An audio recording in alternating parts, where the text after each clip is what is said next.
During Abdu'l-Baha's 24 days in California, he presented his message to more than 10,000 people at colleges, churches, and homes. The Baha'is flocked to see him, and their enthusiasm, their excitement and joy and singing surrounded him. He told them, "Your love drew me to you."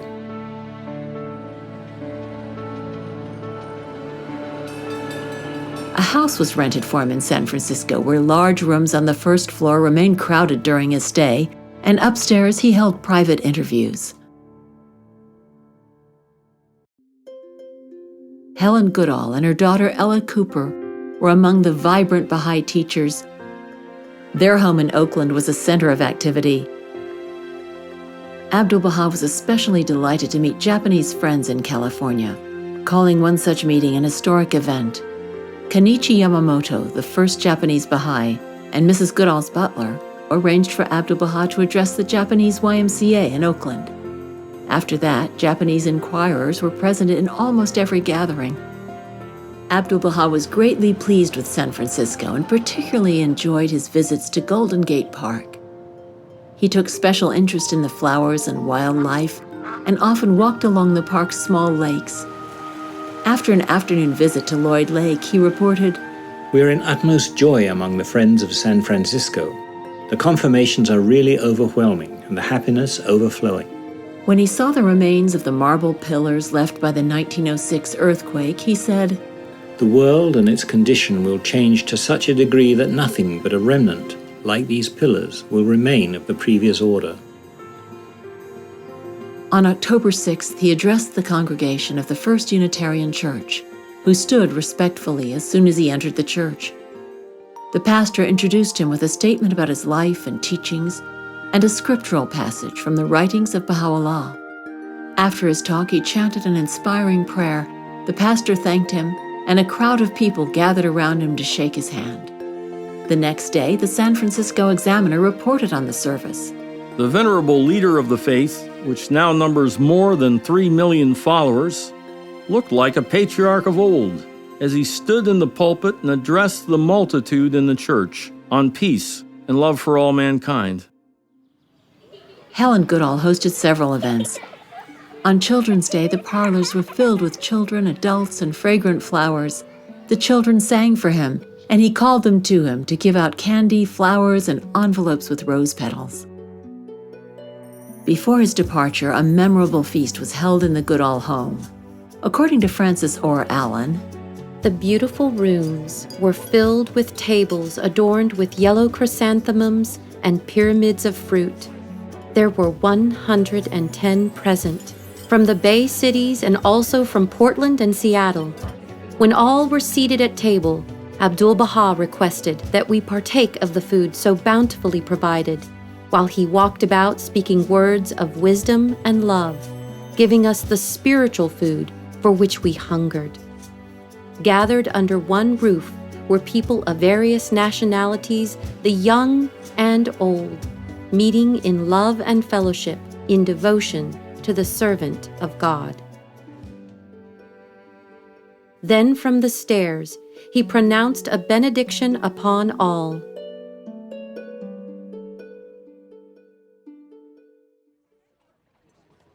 David Starr Jordan, the president of Leland Stanford University, came to see Abdu'l-Baha, inviting him to speak at Stanford. On October 8th, Abdu'l-Baha took the train to Menlo Park near Palo Alto, then rode by carriage to Stanford University, where he gave a stirring address to around 2,000 people, including students, teaching staff, administrators, civic leaders, and prominent people. Scholar H.M. Balyuzi describes the speech as one of the most powerful of his ministry. God created one earth and one mankind to people it. Man has no other habitation, but man himself has come forth and proclaimed imaginary boundary lines and territorial restrictions. We live upon this earth for a few days and then rest beneath it forever. So it is our graveyard eternally. Shall man fight for the tomb which devours him, for his eternal sepulchre? What ignorance could be greater than this? It is my hope that you, who are students in this university, may never be called upon to fight for the dust of earth, which is the tomb and sepulchre of all mankind. When Abdu'l-Baha had finished speaking, the thunderous applause and expressions of enthusiasm were striking. President Jordan gave Abdu'l-Baha a tour of the campus and then hosted a luncheon at his residence. Lua Getzinger, writing a letter to Agnes Parsons that day, recounted, "My dearest Agnes, we have had the most wonderful day with Abdu'l-Baha here. This morning he spoke to 1,500 students. His subject was international peace, and such splendid attention was paid him. When he finished, they cheered and cheered until he arose, and then the whole audience rose, and the students gave the college yell. It was perfectly splendid. Your devoted Lua."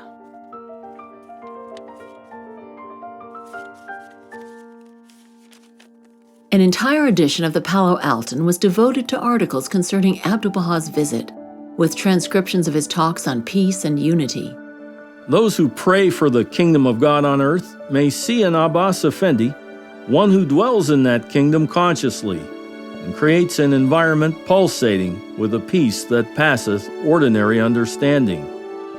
At the University of California at Berkeley, he enjoyed visiting the Greek theater. Everywhere he went, people were drawn to him and inquired about him. Ramona Allen Brown tried to describe him, but she says, "How can anyone describe him? Each one of us saw him with our own spiritual and physical eyes. In the Master's presence, I felt as though I were in another world. Despite his advanced age and the vicissitudes he'd endured, his carriage was majestic and his posture remarkable. He was strong and vibrant. When his face was in repose, his eyes looked sad and showed the suffering he'd endured. However, when Abdu'l-Baha smiled, the sadness vanished, and one saw only glorious beauty. He loved the sound of laughter and often told stories and anecdotes to make us laugh."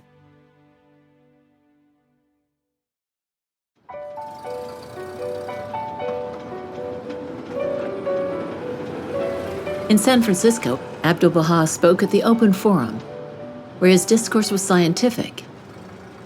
He also spoke before the Theosophical Society, in the Reading Room of the Blind, and to a group of physicians on the use of diet to cure diseases. Abdu'l-Baha addressed the Century Club on equality between men and women. He spoke of women's superiority in kindness and tenderness, and in valor and courage. Abdu'l-Baha spoke at the First Congregational Church of Oakland. He also spoke to a large gathering at a high school in Berkeley. On October 12th, Abdu'l-Baha, introduced by Rabbi Martin Meyer, delivered an address at Temple Emmanuel to a Jewish congregation of some 2,000 people. Frances Orr Allen reported, It was a wonderful sight. Abdu'l-Baha standing in the pulpit of that magnificent synagogue. He proved to the congregation the validity of Christ. He urged them to respect the name of Christ and of Muhammad. Willard Hatch, sitting in the balcony, also described it. The scene was dramatic. Abdu'l-Baha showed that the Prophet Muhammad was the upholder of Moses and Christ, that to be unprejudiced promotes the welfare of mankind. Mahmoud called the talk a miracle, and also noted that afterwards there was unity and communication between Jews and Christians. One morning, Abdu'l-Baha visited the humble home of Charles Tinsley, an African-American man confined to his bed with a broken leg. Abdu'l-Baha told him a story of a ruler who trained the subject he loved best by causing him sorrow and suffering, that he might be fit for the great place the ruler had destined him to fill. He added, Even so with you. After this ordeal, you will soon recover and be spiritually stronger than ever before. You will work for God and carry the message to many of your people. He never forgot that visit with Abdu'l-Baha.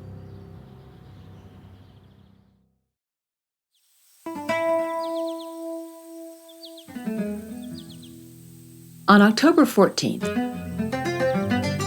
Abdu'l-Baha began a 2-day stay at Phoebe Hearst's estate in Pleasanton, the hacienda.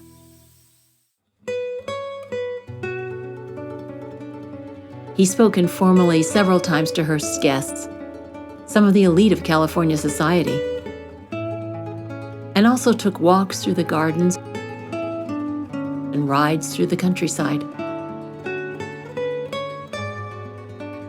There, with an American presidential election imminent, Abdu'l-Baha described the sort of person who should be elected to the presidency.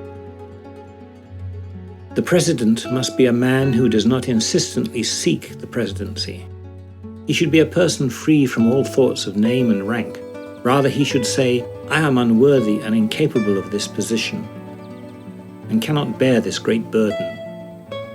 The president must be a well-wisher of all, and not a self-seeking person.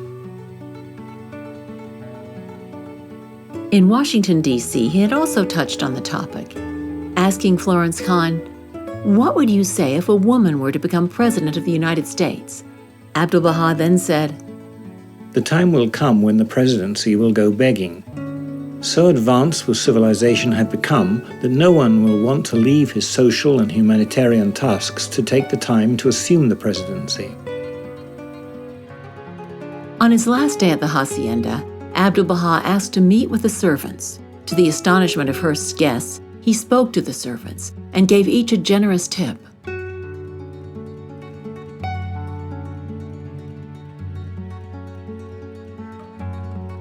Robert Turner, the first African-American Baha'i and the butler of Phoebe Hearst, had met Abdu'l-Baha in the Holy Land in 1898, where Abdu'l-Baha greeted him with joy.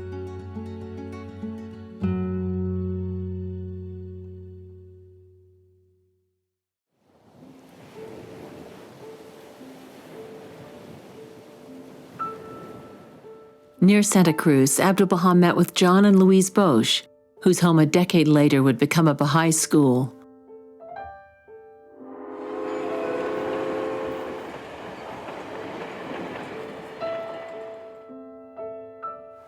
On October 18th, Abdu'l-Baha made a special trip south to Los Angeles to visit the grave of Thornton Chase, the first American Baha'i. He had died several weeks earlier. The next morning, he went with a group of Baha'is to the cemetery and walked directly to the gravesite without being told its location, covered it with flowers and chanted Baha'i prayers. Then he knelt on the ground and kissed the tombstone. Harriet Klein was present. As Abdu'l-Baha knelt and kissed the soil which covered all that was mortal about Thornton Chase, I felt he had made holy all the soil of my native state. Abdu'l-Baha told those gathered that future years would reveal the stature of Thornton Chase, and they should visit his grave every year. During his remaining stay in Los Angeles at the Hotel Lancashire, people and the press continued to seek him out. Visiting Pasadena, he enjoyed the serenity and beauty of Busch Gardens. Back in Oakland, a farewell meeting was held at the Goodall home.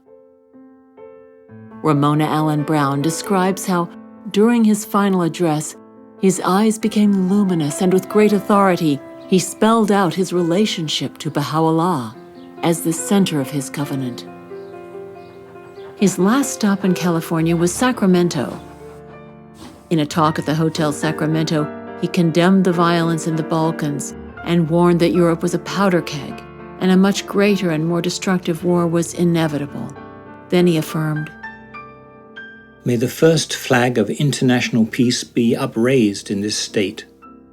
Decades later, in 1945, the United Nations flag was hoisted for the first time in San Francisco. Abdu'l-Baha left California on October 26th. His work in America, he said, was accomplished.